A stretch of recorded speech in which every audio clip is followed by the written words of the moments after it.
இன்னைக்கு Sunday mini vlog தான் பார்க்க போகிறோம். மார்க்கெட்டுக்கு போய் இந்த வாரத்துக்கு தேவையான மீனெல்லாம் வாங்கிட்டு வந்தாச்சுங்க. இதை க்ளீன் பண்ணி நான் ஸ்டோர் பண்ண போகிறேன். என்னென்ன மீன் வாங்கியிருக்கிறேன்னா காளா மீன் வாங்கியிருக்கிறேன், வாவல் மீன் வாங்கியிருக்கிறேன், கொடுவா மீன் வாங்கியிருக்கிறேன். கொடுவா வந்து சூப்பராக இருக்கும். அதுதான் வந்து இன்னைக்கு ஃபிஷ் ஃப்ரை பண்ணிட்டு ஃபிஷ் குழம்பு வைக்க போகிறேன். இந்த ஃபிஷ் குழம்பு வந்து என்னோட ஸ்டைல் கிடையாது, திருநெல்வேலி மீன் குழம்புன்னு சொல்லிட்டு யூடியூப்ல பார்த்து அதை தான் இன்னைக்கு செஞ்சேன். இருந்தாலும் ஒரு டைம் நான் சொல்கிறேன் என்னென்ன இன்க்ரீடியன்ட்ஸ் போட்டேன்னு.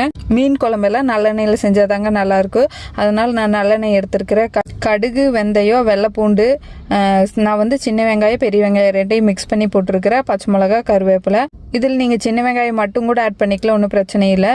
அதுக்கப்புறம் தக்காளி, மஞ்சத்தூள், மிளகாத்தூள், மல்லித்தூள் இதெல்லாம் வணங்குறதுக்குள்ளே நம்ம வந்து ஒரு பேஸ்ட் அரைச்சி எடுத்துக்கலாம். அது வந்து தேங்காய், சீரகம், அதுக்கப்புறம் சின்ன வெங்காயம் இது 3 மட்டும் நல்லா அரைச்சி எடுத்துக்கோங்க பேஸ்ட்டாக. தக்காளி எல்லாம் நல்லா வணங்கி வந்தோடனே இது கொட்டி நல்லா கொஞ்சம் பச்சை வாசம் போகிற வரைக்கும் வணங்கிக்கோங்க. அதுக்கப்புறம் புளி தண்ணி ஊற்றிக்கிங்க. அவ்வளோதான். புளி தண்ணி நல்லா கொதி வந்ததுக்கப்புறம் உங்களுக்கு உப்பு எவ்வளோ வேணுமோ அந்த அளவுக்கு ஆட் பண்ணிக்கோங்க. அதுக்கப்புறம் மீனை போட்டு ஒரு 5 to 6 minutes விட்டிங்கனாவே நல்லா வெந்துடும். அவ்வளோதான். சூப்பரான மீன் குழம்பு. எங்களுக்கு நல்லா இருந்துச்சு, எனக்கு பிடிச்சிருந்துச்சு.